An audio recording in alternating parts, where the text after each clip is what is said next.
I am Vinnie Tortorich. Folks, your good intentions have been stolen, but don't worry. I'm here to help you get them back. You may be soft and succulent at the beginning of this process, but hang in there. Before long, you will be lean and mean, just like the beautiful Miss Anna Vocino. Yeah. Yeah, sometimes I wonder if I'm alive or dead. That's a great note to start on. Yeah. How you feeling, Vin? I'm feeling alive right now, playing a crap out of Iron Man. Come on. Black Sabbath. You know that tune, right, Anna? Yes. That fits into the Anna time period, right? I mean, yeah, but it's still more of a if I can assign a stereotype, that would be a boy band to me. Not a boy band like NSYNC or Backstreet Boys, but when I was that age, the boys liked the Iron Maiden. Yeah, you got to clarify. That is not the Jethro Tull. Yeah, you're listening. Boston. Every guy, no matter what you are, goes. At some point, there's Tull. Yes. Ian Anderson and Jethro Tull. I just mentioned them. Yes.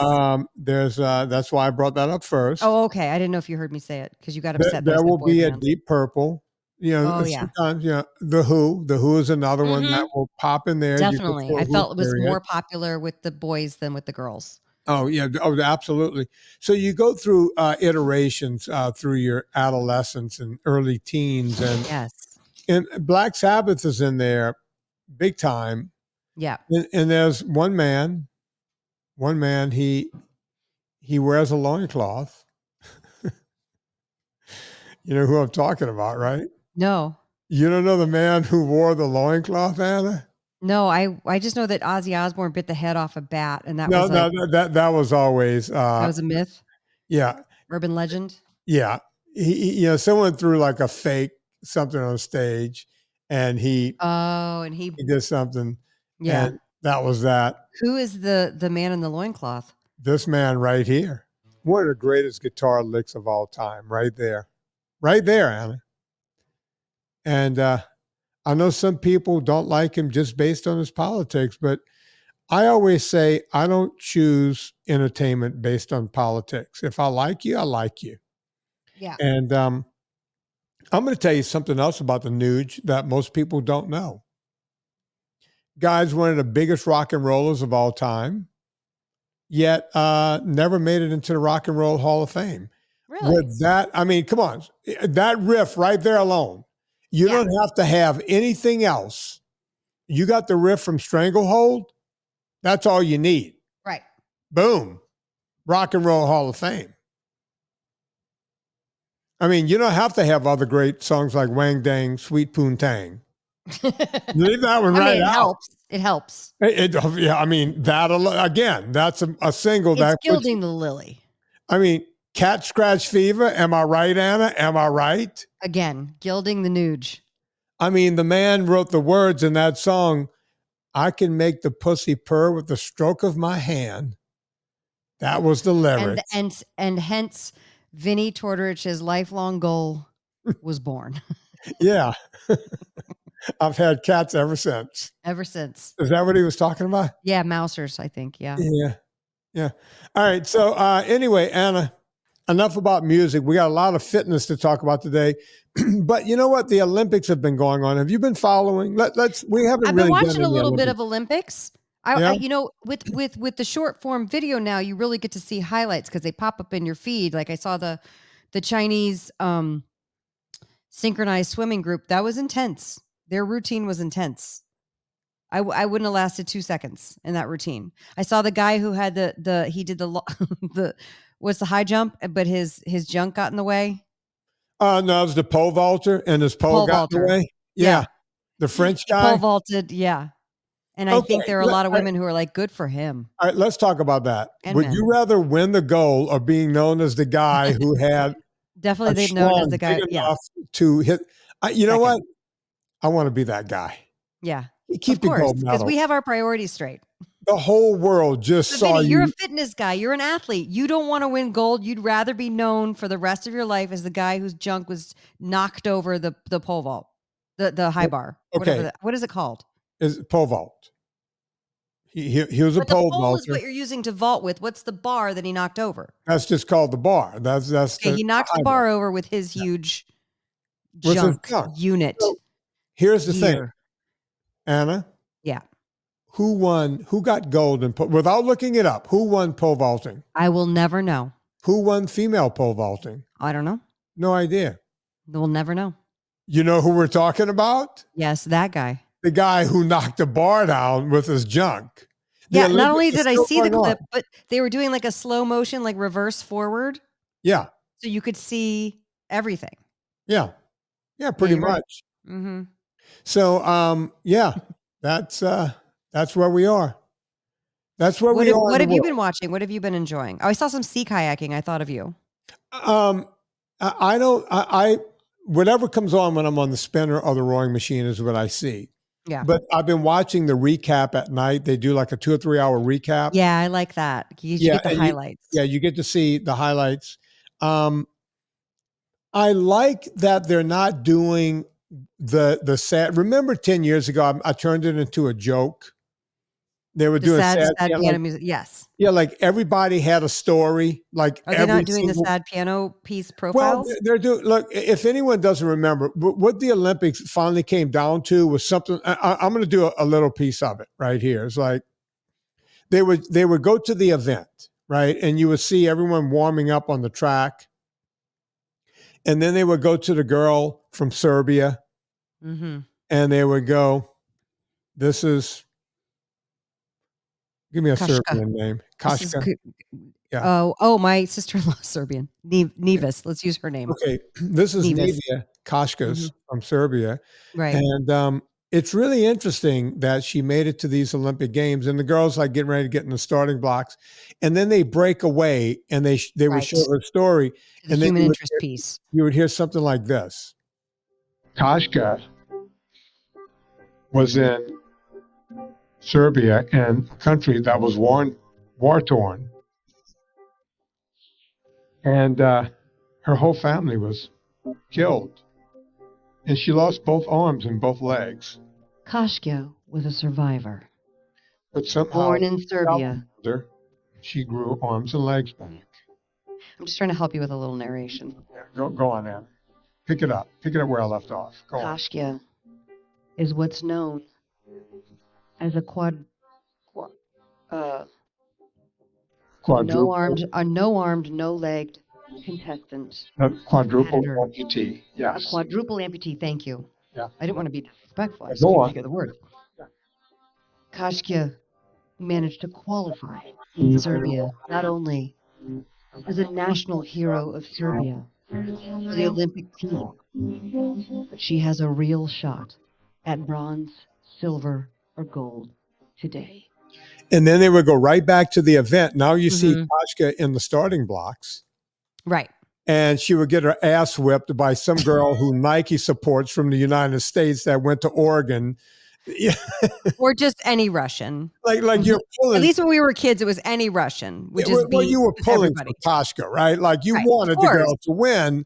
And plus she has no arms and legs. I really want her to win. Yeah. And somehow, she, like a salamander, she grew arms and legs back, and here she is doing the shot put. You're like, whoa, how did she do that? And they would show her in the hospital with the tube up her nose and the whole thing. Look, am I making this up? It used to be like that, right? And then you would go to the track and say, "Oh, I really want this girl to win." And we got some girl from Oregon State, because that's where we send all of our great athletes, and she's got Nike all over her body and the whole thing. Hate mail from all the other universities. gold chains everywhere. It's like, how could this American girl win with all these gold chains and the braids down to her ass? I mean, the wind resistance alone, there's no way that she's going to beat Kashka. And then you would only see Kashka on the takeoff, because they would just cut away. Yeah. Well, she was nowhere in the picture. In the picture. Yeah, I know. Yeah.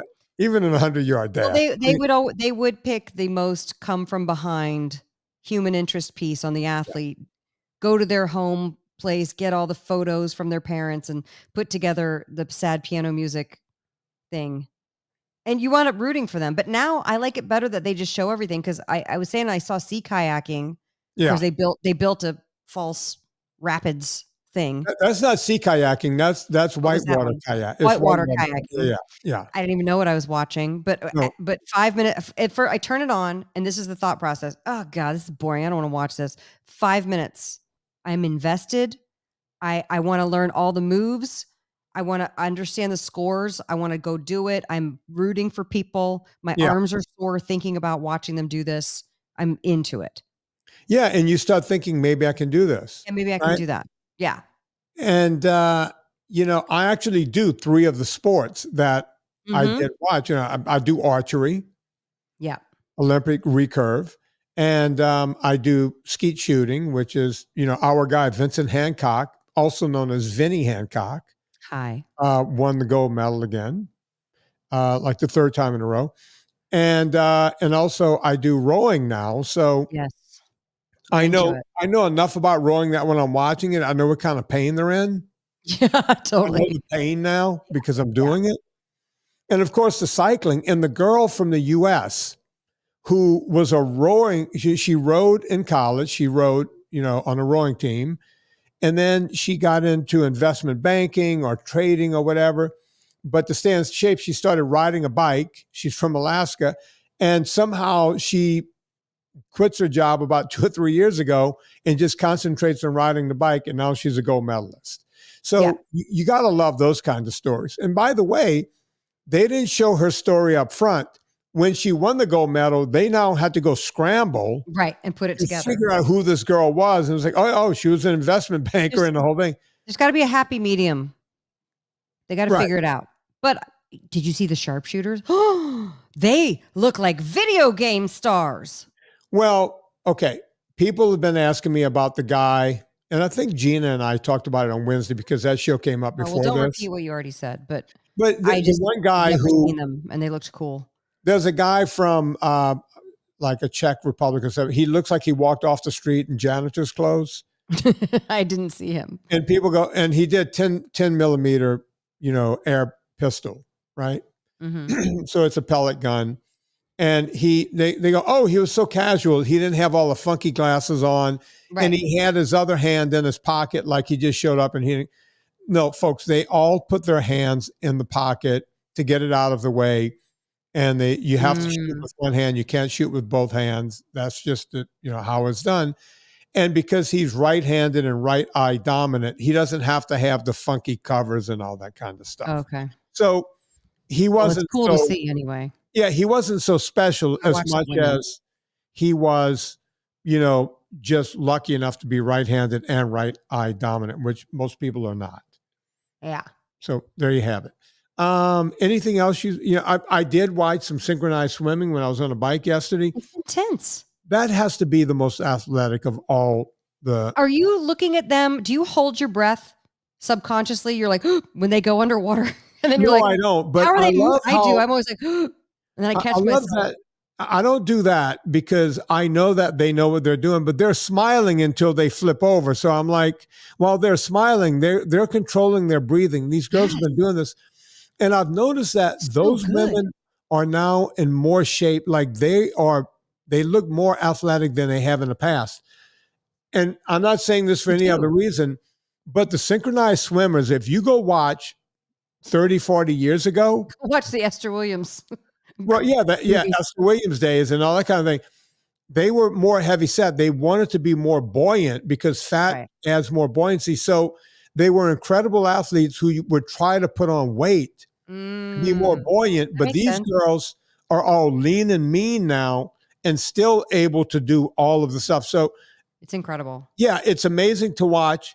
The bodies are beautiful. We're all into aesthetics and beauty, and you can see that. And the tricks they're doing, these double flips, like these girls are supporting underwater. I know. And they're doing and then throwing up in the air. And I'm looking at that going, you got to be kidding me. It's getting more and more, in the gymnastics. I mean, geez, the girls on an uneven parallel bar. I mean, it's crazy. When you think of the Olga Corbett days of when she was doing that one trick nobody's allowed to do anymore. Yeah, they're not allowed to do. And they did. Yeah. They used to do the bars used to be closer together, so the girls would flip their body onto the other bar and then do the circle on that, and then do the bend over the bar and come back, they have those bars separated so your feet don't reach the other side. Oh, so you really got to swing for it. If you'll notice, they have to move it sometimes if you're a taller athlete, so that I didn't know that. give you room to make the flips and the whole thing. Yeah, it's like a whole thing, right? They made it harder. Yeah. Oh, what they're doing today versus what Olga Corbett was doing in '72. Yeah. And you see Olga up in the stands and Nadia Comaneci up in the stands watching. And I'm like, oh my God, I grew up with them. I feel like I know them. Like I feel like I know those women, right? Because I was always so impressed with them when I was a kid. Oh yeah. You know, speaking of being impressed, I was talking to Meagan Hawks. Fawksy Hawksy. Explain who she is to us. She actually runs the Facebook group. Yeah, she runs a Facebook group. She's 4 or 5 people. Yeah. We have several wonderful Facebook group admins in the Vinnie Tortorich and the Eat Happy Facebook groups.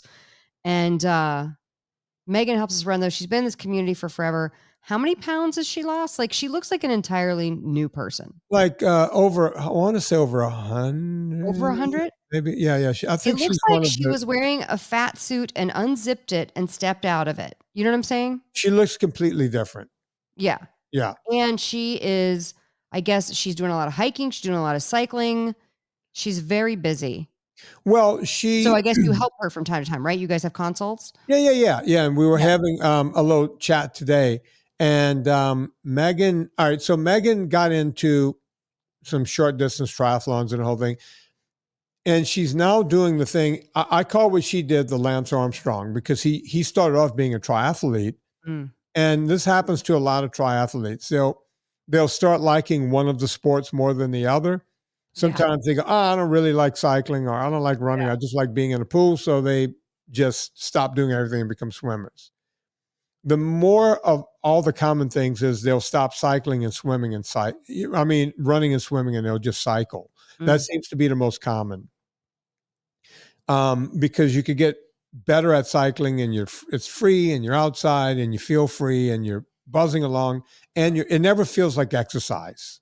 Right. The pool can get monotonous. You're staring at a black tile all the way down the pool and back. And I've done a bunch of swimming in my life. I kind of like swimming, but I get bored of it after a while. And it's like, I got to go to the pool again today. So there's that. Well, she started getting into cycling more. And she has 2 bikes. Because she has 2 homes. They go back and forth between Arizona and Seattle. And she has 2 bikes. And she was talking about, she got into the whole, I want to upgrade and get a better bike. Ooh. And curious to hear what your thoughts were on that. My thought was, tell me about your frames first. She had perfectly good frames. I mean, I knew you were going to say, that's Vinnie, because Vinnie will figure out how to not buy a new thing. Well, I'm not being cheap here. Look, I don't mean it that way. I mean, you're practical. Well, the great Eddie Merckx, who actually, after he became the greatest cyclist of all time, and nobody will ever beat that. No one will ever beat what he did. It's impossible to, because cyclists are so specialized nowadays. But Eddie Merckx ended up starting Eddie Merckx Bikes at some point. And he even said, people want to know, what do I put on my bike to go faster? And he said, you have to stop buying upgrades and start riding upgrades. Get it? Oh, mic drop by Eddie Merckx. So that's what I was trying to tell Meagan today. It's like, listen, your frames are fine. Everyone's telling you, you need this, you need that, you need the new this, that, and the other thing. And it's just not true, right? So you have to start asking yourself what matters on a bike, right? Yeah. Well, one of her bikes have a more upgraded system, Ultegra, which is, anyone who knows bikes knows what that is. And the other bike has 105. And she was telling me, I want to go to these electronic shifters and all this kind of stuff when you start getting into that and you buy a new bike, you're starting at $6,000, right? And you can easily go from 6,000. I have a buddy who just went north of 15,000 on a bicycle. Wow. Now, by comparison, you can buy a Ducati motorcycle for that kind of money. Really? you could buy a good used car for $15,000. To spend that on a bike and not be a professional is stupid, or at least not be into like, doing things like the 508. And by the way, when I did a lot of those races, I wasn't going out buying new bikes every year, and I was getting extreme discounts on stuff. Meaning, if a bike was $5,000 back in those days, I was getting them for $2,000. Mm-hmm. Right? You only have to pay for the frame because this company is donating to this and that, and and the wheels, right? Or whatever. I'm just making up numbers, but that's what it would come to. And I said, well, what do you want? She goes, well, I want my bike to be a little lighter. I was like, okay, you already have a Madone frame. Frame is made out of, carbon fiber. You're not going to get much lighter than that without spending major bucks on a frame. Mm-hmm. And she was like, yeah, but I want carbon fiber seat post. Go buy a carbon fiber seat post. That'll lighten things up.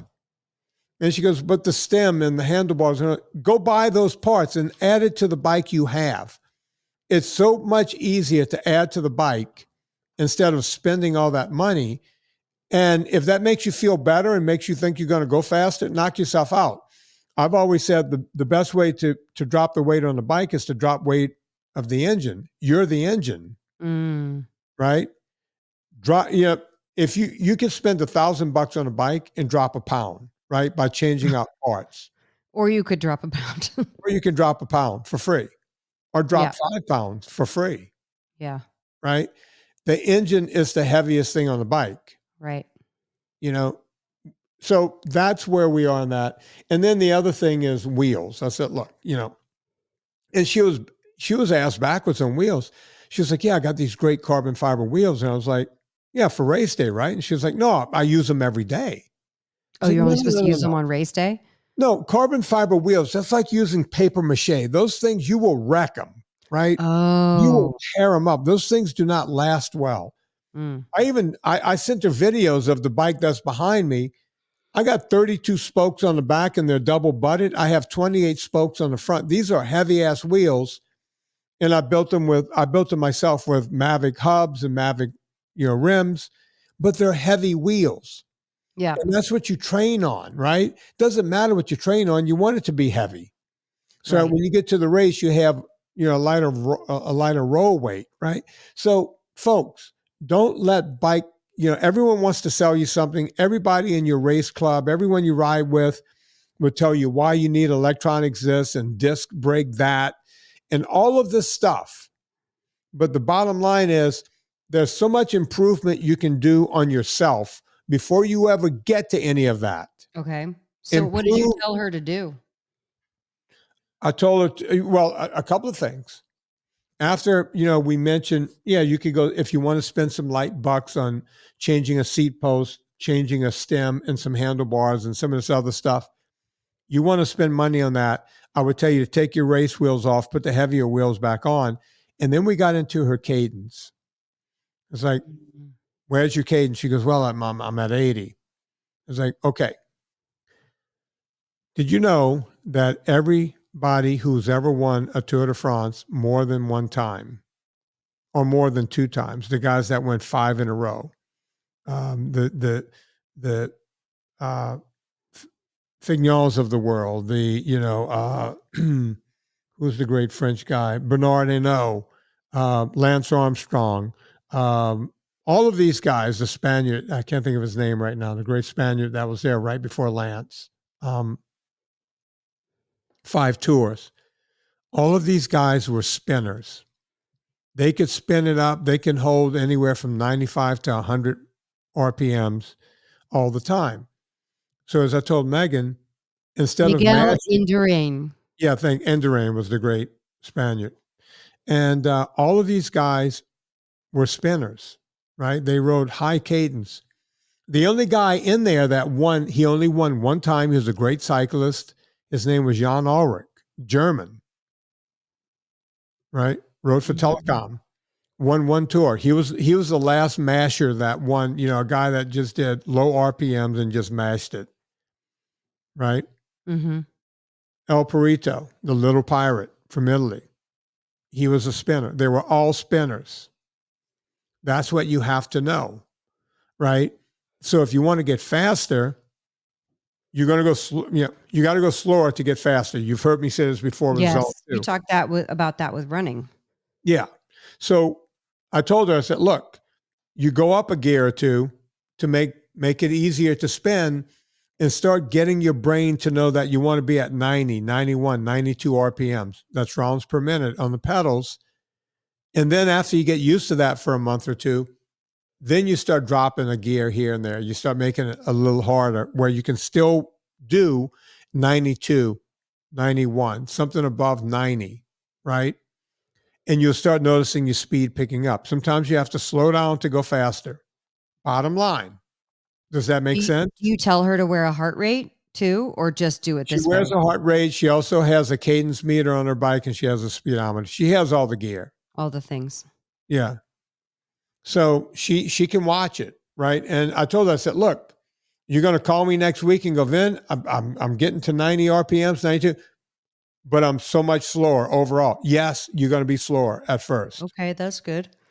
But you're going to learn. And by the way, when you learn how to start doing high RPMs, you start moving on inclines a lot better. You start learning how to ride up inclines. Yeah. You know who has this, they did a study. They took mountain bikers, track riders, and, open road cyclists to see who had the smoothest spin, right? Who was putting as much pressure in down as up. Who do you think had the best spin of those three groups? Track riders, mountain bikers, mountain bikers, because they do the hills. Because not only that, they're on loose gravel trying to get up stuff. Your body learns how to control those pedals better than anyone else. Right. And they usually have the longest cranks, right? The cranks on those bikes are usually longer than road bikes and also velodrome bikes. Because the bottom bracket is higher, they could put it longer and you have more leverage. Yeah, those are the people with the best spin, the best cadence of all of them. So what length of race is she trying to do? I think she did a bunch of metric centuries, which means 66 plus miles.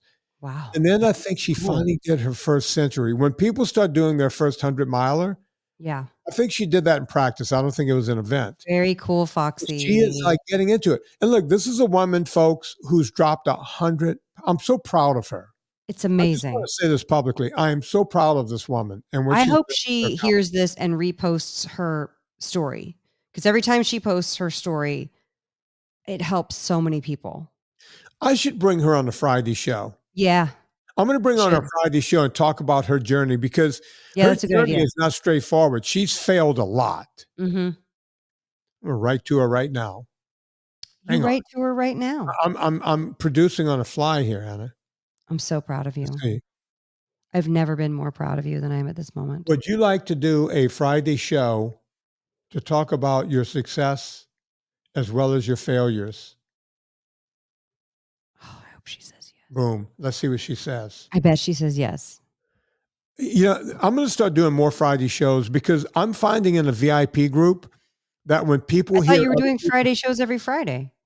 I mean, with success stories. Yeah. With success stories, because people used to love the Saturday success stories. Mm-hmm. This will give me a chance to dive in a little deeper. And the other beauty behind it is I'm noticing in a VIP group, people get so much out of it. Yeah. Someone told me, it's like, oh, you got all these people in the VIP group. I bet you no one really shows up. You would be shocked that shows up every time. Oh, how was your watch party? You guys all watched Dirty Keto together and had a Q&A afterwards? Yeah, I did. Yeah, I did a free watch party, because I figured everyone in the VIP group already bought the movie. Sure. Yes. And then we did a little Q&A afterwards, and it went great. That's great. And now in a week or so, we're going to be doing another VIP or whatever. I have to go back out to LA at some point too. Good. When do we get you up here? I don't know, but it's going to be an in and out. Oh, up there to you? Yeah. Whatever you want, baby. I wish I could. The next trip, I'm going to be in and out, because Serena's out of town. I have to come in for business. So I'm going to literally fly in, Jet in, jet out. jet in, jet out. It might be the Yeah. same day, but knowing me, because I have to take seasick pills to fly, I'm going to probably fly out the next day, give myself a little. I didn't know you had to take seasick pills to fly. Oh, I knew yeah? you got seasick. You get motion sick. Anna, can I take this moment to help people out? Yes. It's been a while since you've talked about this, and I think people need to know. As you know, and as some of you know, because I've talked about it, I've had inner ear problems my entire life. Mm-hmm. And like if I go into any ride, you'll never catch me at an amusement park. Because if I go on any ride, like if I just got in the teacups at Disney World, Oh boy. I won't just throw up right when I come out. I'm going to be sick. My equilibrium goes off for hours. And is that like a vertigo thing or like a crystal thing, or it's just you were just naturally? I've had inner ear. I was legally deaf when I was a kid. That's why I have this wonky voice and, screw up words, and I still don't hear perfectly, but part of my thing is I've always had inner ear problems. Now, I don't know what, I've been to every doctor and every neurologist and everything else. I can't get on any kind of rides. I can't do anything. Yeah. Right. You would not have enjoyed the Catalina Express that we took 6 weeks ago. No, to go to Catalina, I used to get my buddy who had some single engine airplanes. Serena would have to go there to do races to just fly me there. Right. And I would take a half of this pill I'm going to tell you guys about. And that would get me there. So yeah, there are several things on the market, right? There's like Dramamine and other things like Dramamine. I don't know all the names of them anymore. But the problem with Dramamine is you can take it and then you'll feel drowsy and kind of weird and all this kind of stuff. Well, years and years ago, they came out with a drug called Scopas. So you would put the little dot on the back of right behind your ear on your skin, and the drug would go into your body, and I wouldn't get seasick. But so much of the drug would go in, right, of the scopolamine. It was called scopolamine. It was a scopolamine patch. I misspoke. Yeah. So much of the scopolamine would go in, and I didn't realize, once it started, I could take it off. By the time I got off the plane, I had tunnel vision. Like I couldn't see with the other direction. Yeah, so it would like mess up my vision for hours, and I was loopy. I would fall asleep on the plane when there was no driving on the other end. It was like I was drunk with tunnel vision. Oof, so I took that drug because at least I wasn't filling up puke bags. Even on calm flights, I would fill up puke bags. If the plane just, when it's going up and it does a couple of those little bounces and this and that, that's all it takes. Once my brain picks up on that, there's no release. There's no coming back from it. Right. You'll instantly start gagging. Yeah. And, people go, what about kayaking? As long as I'm moving on the water and I can see myself going over ocean waves and all that kind of stuff, I was fine. But if I stopped the boat and just went up and down a few times in the surf, I would just get sick. So when I was kayaking out in the ocean, I would never stop. Right. Yeah. So there was that. And, it's easy to kayak on rivers and everything else because it's not that much of a problem. Yeah. Right? Okay. Now, I did that from the mid 80s when it came out until about 2000, 2001. And then they came out with a drug called Scopas, which is the same drug as scopolamine, except it was in a little capsule. It was like 7 or 8 milligrams, maybe 4 milligrams. I can't remember what it is. You pop one of those and you take it about an hour before your flight. You don't feel anything. You don't get drowsy. Sometimes I would get a little drowsy for about 20 minutes after, like at the hour point, but then I would wake right up. I can drink a coffee and wake up, but whatever the active ingredient is, it will allow me to not have a problem for 7 hours. That 7 hours will get me from coast to coast. 7 Yeah. hours will get me from here to Europe. The only time I've ever popped any more is when I'm going to, Eastern European countries are like Or New LA Zealand. to London, or it's the longer flights. Yeah, LA to London, I would have to pop one, right? I would put a timer on 6 hours, pop another one, Yeah. right? It works like a charm. It's changed my life. Do you get And car sick if you're riding in a car? I have 'Cause to I know you like to drive. Notice I always drive. Yeah, you do. If someone goes, "Oh, we'll drive," it's like, "Sorry, I'll meet you there." Yeah. Sorry, I can't ride. That's not Have just your LA life, taking your own car. It's a life or death thing for you to have to drive it. Yeah, I have to drive. Yeah. So, and my parents, when I was like 13 or 14, they figured once we got out on the open highway, they would just let me drive at 14, 13. You know how to drive, you just drive. Right. That old Plymouth station wagon, 70 miles an hour Yeah. down the freeway, 13-year-old. So, yeah, that's been my life. Now, here's the problem, folks. If you go look for Scopas, number one, you need a prescription for it. Mm. Okay. When you go to look for it, your doctor will say, I can write you a script, but there's no pharmacy. They don't make it anymore. You have to go through a compound pharmacy. Oh. So they will compound it for you. And Right. so they if still you make scopolamine, they just put it into this Scopase dosage. right. So Okay. compound pharmacies will still make it. I get 100 at a time. So I only have to go back to a doctor, Every few years. almost 8 or 10 years. And That's it good. they never go bad. I'm halfway through the ones I got. I got those about 8, 9 years ago. And I still have them. Wow. That's good. It's only when I fly. So and I used to fly 20, 30 times a year. So Mm-hmm. there and back, that's a bunch of pills. But yeah, if you have that problem, Scopace, and you know who these people. I've been on planes, Anna, where I've seen someone on a rough flight and they'll start throwing up. I'll see who I used to be. Yeah. Throwing up, seat in front of me, across from me, next to me, whatever. And when they get off the plane, it's so embarrassing because you're sweaty and you've been throwing up. Oh, it's terrible. I'll write it down for them. I'll ask the we don't call them stewardesses. What do we call them, Anna? Flight attendants. Flight attendant. Hey, can you give me a piece of paper? I jot it down. This will change your life. And I hand it to them. It changed mine. I do it every time because I know the pain they're in. I mean, it's just awful. You take it for granted that you don't get motion sickness, because I've been around friends who don't do well on boats, and I just feel terrible. It's really awful because there's no relief when you're on a boat. You're stuck. Yeah. Or on a flight, you're stuck. I want to ask you about a heavy lifting question. Should we do a Villa Capelli ad first? Do Villa Capelli and then we'll do lifting questions. Okay. I mean, I only have one question, but All I'm right. sure it'll lead to other things.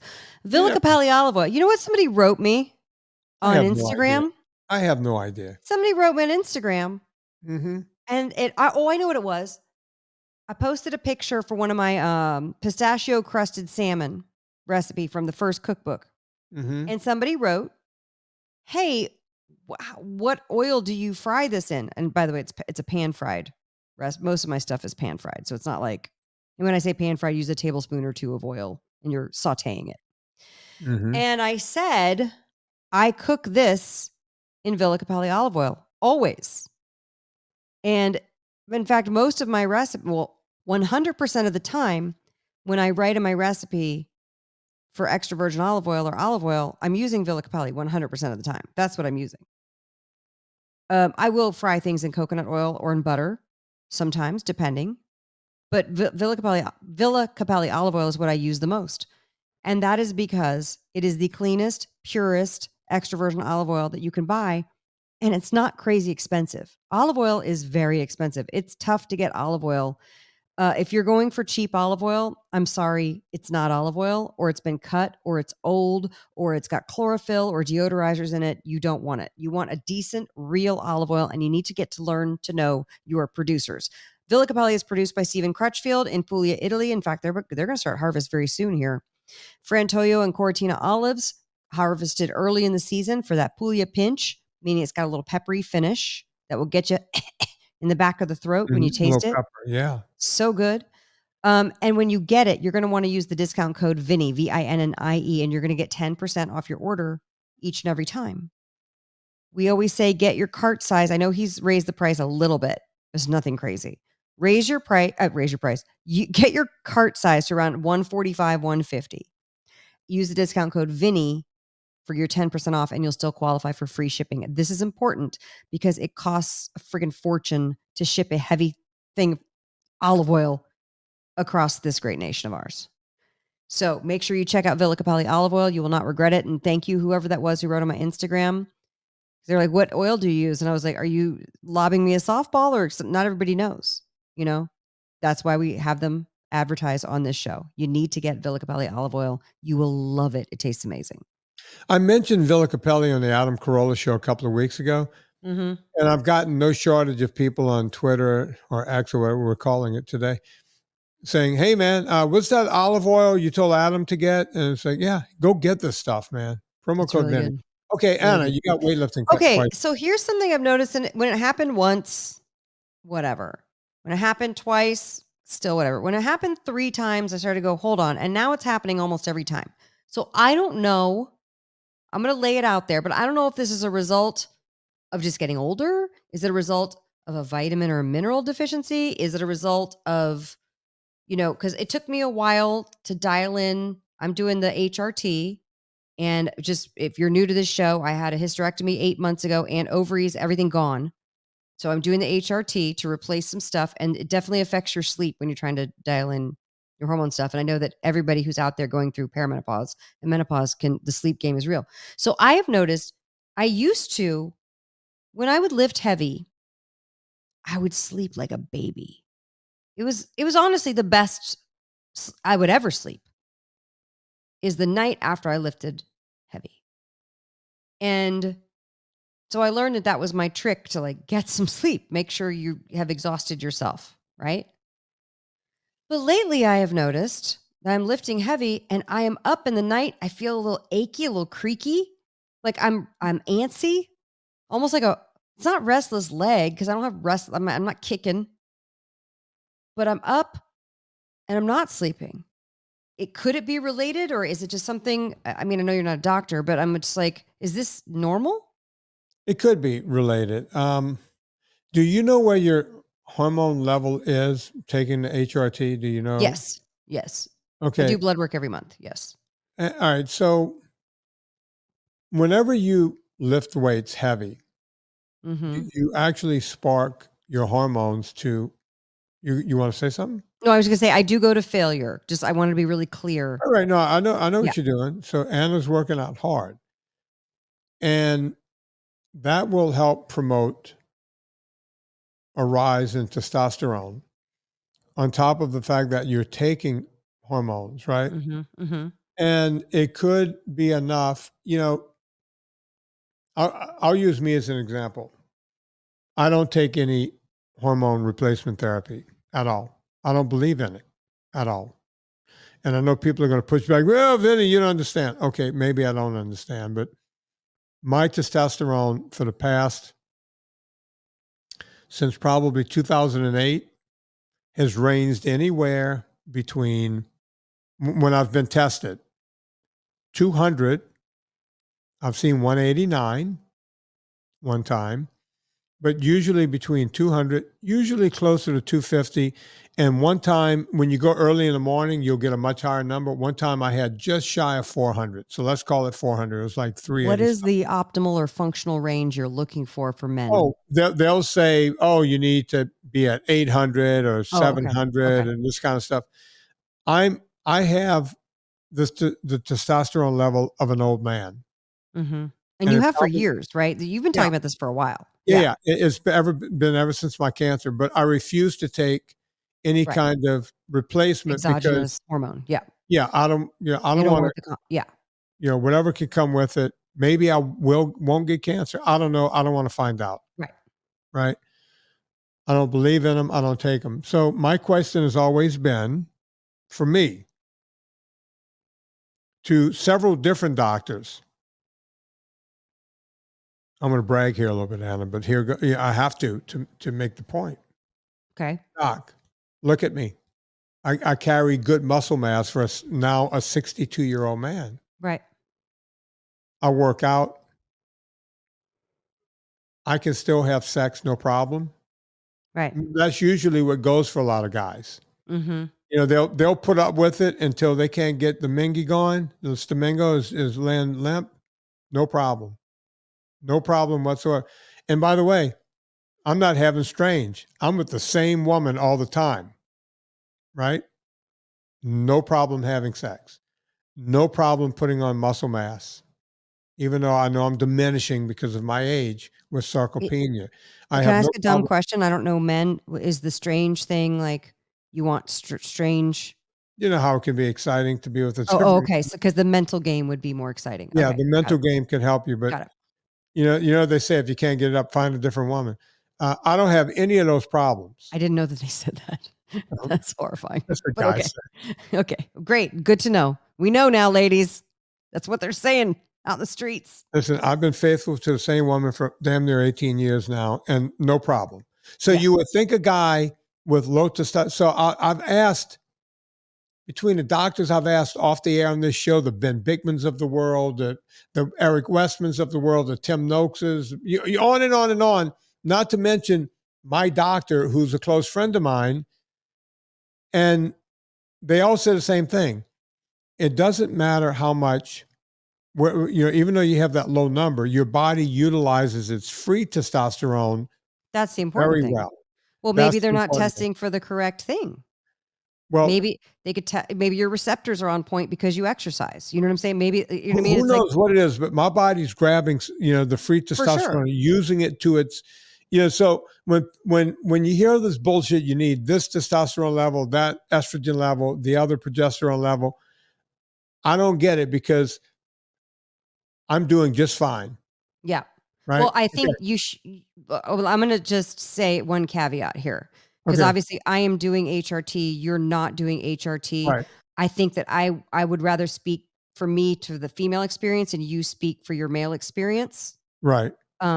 So because there's a lot of conversations happening out there and I don't want people to get like confused or whatever. If you want to ask about it, ask your doctor, go find out more information. But I will say it all needs more study because there's somebody like Vinnie who obviously his receptors are working. His body is working. It's taking that free testosterone and applying it in the right places. And it could be because I've been exercising my entire life without fail. Who and that's knows? why I'm saying we need more studies. Like they need to do. By the way, Anna, I'm not putting any guy down who's taking HRT. I just want to be clear on that because it's an individual choice. That's all. I refuse to do it. And look, I don't know if I would feel differently if I wasn't a survivor. Maybe I would feel different. Right. That's true. But you have a different set of circumstances, and that's why I say everybody has to decide for themselves. Right. But I this is where I wish everything had more studies on middle-aged people. And I would venture to say there are a lot of people doing studies on 62-year-old men who might not be in the shape that you're in or have the lifestyle that you do. Because you know what we talk about a lot of times with studies with the food stuff where they say, well, the plant-based study is a better study. It's like, yeah, because you're studying people eating horribly processed foods and then they cut those out and then magically their numbers improve. We're not like actually doing a comprehensive study on NSNG or keto or an actual real whole food keto diet, I don't want to get into the weeds there. I want to stay on point here about your hormones. For sure. Right. Or is it the hormone? I mean, not being able to sleep when I've lifted heavy. That's the so question. It could be the fact that, you've created because of the heavy lifting, your body is making more testosterone at that moment, along with the progesterone and estrogen you're taking on top of that. And it could be enough to give you a restless night's sleep. So what I think I want to do, hearing that, is talk to my doctor and say, let's really check those testosterone levels, because it could be the more I'm lifting, the less I exogenously supplement. When was the last time you had your blood tested for that? A month ago, I think. And when He makes me go every like 4 to 6 weeks. That's good. I like your doctor. Yeah. Oh, he's great. Dr. Duncan Turner. I interviewed him on my Substack. He's awesome. When did the problem start with the heavy lifting and the cranky sleep? Probably when 2.5 months ago, when I really recommitted to lifting heavy every other day. I wonder, instead of just sporadically being like, oh, I should do this. And then 3 or 4 days later, like, oh, I should do that. You know what I'm saying? Like I got back into a routine. See, my body's already relaxed. I got to do another podcast tonight at 8:00 my time. That's going to go from 8 to like 9:30 because I'm doing someone else's show. My body's, I did leg day today. And I really crank, like I'm cranking as hard as I can because, as you know, I couldn't do 5 push-ups like a month ago. Right. You're getting back to it. Yeah. I feel like I'm coming around and I'm feeling better and I'm doing all of this stuff. Right. Right. And here I am. Right. And I'm feeling better. You know, on the leg press today, on the leg sled, I was able to put 4 plates on, which that's amazing. The last time I put more than 4 plates on was back in April before I went on chemo. Yeah. So 4 plates on each side. So 8 plates. So I'm getting back. I'm not where I was before, but to see more than 2 plates on there and then a week or so ago, you're making serious progress. Yeah. I'm adding plates. I'm starting to look like the old Vinnie again. Right. Squats, you know, the plates are coming around on that. For the first time today, after I did squats and leg press, when I did my lunges, I actually put a bar on my back with a 10 on each side. I've been doing them, you know, with no weights at all, no bar. So I'm very relaxed right now. My ass hurts, my quads, everything are you know, I feel that numbness, that I can't wait to shower and go to bed tonight. Yeah. You know, well, I mean, that was my question. I was like, well, you know, first couple times it happens, you're like, whatever, I just worked out too hard or whatever. So that's why I was wondering, I was like, oh, could I just be extra sore because I've recommitted to a more regular routine? It could just be that, you know? So are you taking magnesium at night? That was my third question. I am taking 2 magnesiums, but maybe I should take 3. And I take 1 during the day, but maybe I should take more during the day and just get more in my system. Take 3. I'll tell you. Okay. You know, I'm going to mention melatonin. Do you take melatonin? I don't, because the times I've taken melatonin, I feel really depressed the next morning. And I don't need to mess around with my depression. How much melatonin were you taking? I don't remember. It's been a while. I keep on hand. I don't use it all the time. It's an emergency purposes only thing. Yeah. Like a bottle, we get like a bottle of like 100. They like, we're still working on a bottle that I think we bought in LA. Yeah. That's how seldom. Yeah. But folks, don't ask me on Instagram or Twitter. I'm going to tell you right now, write it down. If not, go back 15 seconds and listen to it again. Pure Encapsulation, not to be confused with my company, Pure Vitamin Club. Pure Encapsulation. Anna, get the 0.5 milligram. Okay. That's a half of 1 milligram. I did not say 5 milligrams. 0.5. You just want a little something to add a little extra melatonin. Turn the lights down low. Don't be on a machine right before you go to bed. Don't be looking at a phone or anything like that. Okay. I don't know. Okay. You could do it, Anna. I do it. I don't look at devices. And if I know that I'm going to have trouble, I take all of my magnesium and then every now and again, I'll take a 0.5 if I feel like I need it. This is not something you want to make it habitual or anything else. You want your brain and you don't want to become dependent on it, right? Right. You want your body to keep making melatonin. But if you think after a hard effort, if you feel like, oh, I'm going to go to bed, I'm not going to fall asleep tonight. Sleep is more important. That's when your body builds itself. Right. When you're sleeping. And if you're not getting good sleep, the workouts are worthless. Yeah. All You don't right. want Well, a thank worthless you. workout, Anna. Come No, on. I want a worthy workout. Let's see what Meagan said. I think she wrote back to me. Let's see. Oh, everybody's writing to me. Folks, if you, Vinnie, check your Facebook work profile. Everyone has cloned you and sent out. Yeah. Yeah. Were you Someone has hacked? cloned I've been hacked on Facebook, but I can't get on Facebook. You should They just won't start let a me new on. Facebook. Just start a new Facebook. Your old Meta's so Facebook was too bloated and ugh. I need to start a new Facebook that's just has nothing to do with anything. Okay. Okay, so Meagan says, sure, I'd love to. Great. And that'll be coming up. Yeah, so I'll bring Meagan in and we'll do that. Folks, Anna Vocino has a BOGO 25 on the barbecue, the dill, and the taco. No, just the dill and the taco. Just Okay. the dill and All right, so explain how that works. So Anna. BOGO 25 is, and I stole this. I lifted this directly from Villa Capelli that has a BOGO 25. You get a 3-liter tin of their olive oil. You get a second 3-liter tin for 25% off. So I stole this, but nobody wants 4 canisters of taco all at once. So you can get a twin pack of taco and a twin pack of dill. Use BOGO 25. You get 25% off the second one. Vinnie, Boom. these spice mixes are so good and clean. Do you know what we went through to get these things clean? I think you do because you go through it with your vitamins. Yeah, I do. To get somebody who gets the assignment and won't adulterate it or put anything in and will stick to your recipe and make it taste good. Because we're Americans, Vinnie. It has to taste good. Yeah. And We're taste Italians mighty on top fine. of that. Yeah, it's food snobbery upon food snobbery.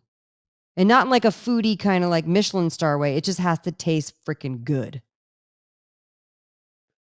Go to eathappykitchen.com. Get your BOGO 25 on the powders. You'll see it there, front and center. Make sure you get it. Folks, the movie's out there. It's Burning Gas. That's right. Dirty Keto! Dirty Keto on Amazon. Go to VinnieTortorich.com before you go to Amazon. Click through the banner. It puts coal on the fire, gets our train down the track, and you can watch the best documentary I've ever done, according to some people. Me. According to Anna and other people. Yeah. Go watch Dirty Keto. Rate and review. All that good stuff. Do it. Anna, we said something during the show. You know how everything reminds me of something. Yeah. What'd you think of? By YouTube, it's music time. Yeah. So you'll see what's coming up. So you mentioned harvest, right? They're getting ready to harvest over at Harvest Moon. Yeah. You playing that one? You think I would go in that direction, but I No. went a little more obtuse, if you will. Yeah, it's like it's a bit covered, right? So the song doesn't say harvest in the song, but it's been done by these guys on behalf of Anna Vocino. My name is Vinnie Tortorich. Put life into living and do it with King Harvest.